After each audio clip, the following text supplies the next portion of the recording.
করব।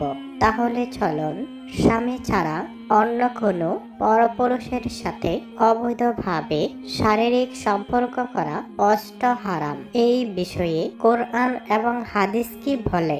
সূরা আল ইসরা ৩২ নম্বর আয়াত। আমি আবারও বলছি, সূরা আল ইসরা ৩২ নম্বর আয়াত। আল্লাহ তাআলা বলেন, আর ব্যভিচারের নিকটেও যেও না, নিশ্চয়ই এটা অশ্লীল কাজ ও খুবই মন্দ পথ। সূরা আল মুমিনুন ৫ থেকে ৭।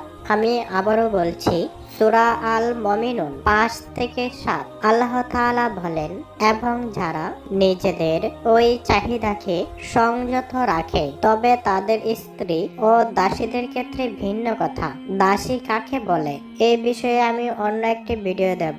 সেই ভিডিওটি যদি আপনারা দেখতে চান বা আগ্রহ প্রকাশ করেন, তাহলে আপনাদের কমেন্টের ভিত্তিতে আমি সেই ভিডিওটি দেব। দাসী কাকে বলে? আল্লাহ তাআলা বলেন, এতে তারা নিন্দনীয় হবে, আর যে ব্যক্তি এর বাহিরে কোনো কিছু চায় তবে তারাই সীমা লঙ্ঘনকারী। সূরা আল মুমিনুন ৫ থেকে ৭। তো এবার আমরা হাদিসের দলিল দেখব।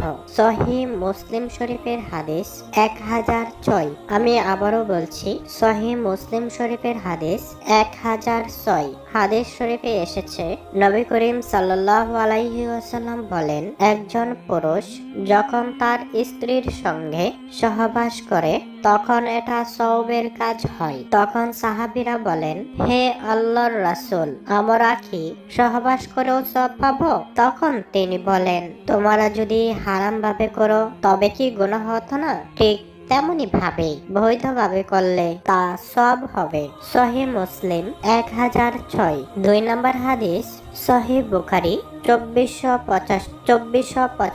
সহিহ মুসলিম ৫৭। আমি আবারও বলছি, সহিহ বুখারী ২৪৭৫, সহিহ মুসলিম ৫৭। রাসূলুল্লাহ সাল্লাল্লাহু আলাইহি ওয়াসাল্লাম বলেন, যখন কোনো ব্যক্তি কোনো পরনারীর সাথে ব্যভিচার করে সে তখন আর মুমিন থাকে না। সহিহ বুখারী ২৪৭৫, সহিহ মুসলিম ৫৭। প্রিয় পর্দার আড়ালের মা ও বোনেরা, সতর্ক হয়ে যান। যারা এরকম আছেন, জীবনে একবার করে ফেলেছেন, এখনই কাঠিমনে তওবা করুন, আল্লাহ তাআলার কাছে অনুতপ্ত হন। হে আল্লাহ, আমি তো জীবনে শয়তানের ধোঁকায় পড়ে নিজের উপর জুলুম করে ফেলেছি, বাকি জীবনে আর এই পাপ করব না। আল্লাহ তাআলার কাছে কান্নাকাটি করুন, বেশি বেশি